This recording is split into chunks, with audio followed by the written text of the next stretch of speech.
সারা দেশে কওমি মাদ্রাসাগুলোতে চলছে বার্ষিক পরীক্ষা। এমনই পরিস্থিতিতে ঢাকায় অবস্থিত জামিয়া মোহাম্মদিয়া আরবিয়ায় শরীফ ওসমান হাদিকে নিয়ে প্রশ্ন করায় প্রশংসা কুড়াচ্ছে মাদ্রাসাটি।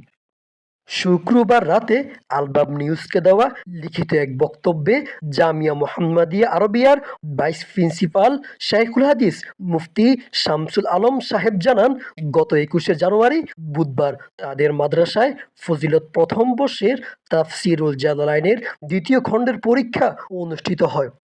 ওই পরীক্ষার প্রশ্নপত্রে শহীদ শরীফ ওসমান হাদিকে নিয়ে একটি প্রশ্ন রাখা হয়।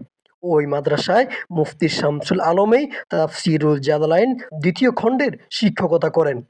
পরীক্ষার প্রশ্নপত্রে কেন শহীদ শরীফ ওসমান হাদিকে নিয়ে একটি প্রশ্ন রাখা হয়?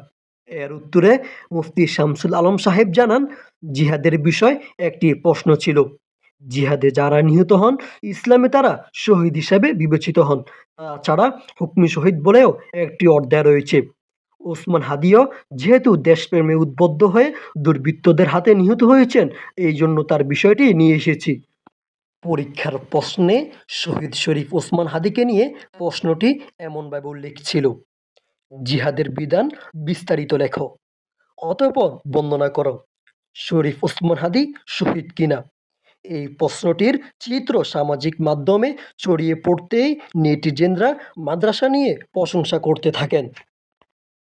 আবদুল্লাহ বিন আলমগীর, আলবাব নিউজ।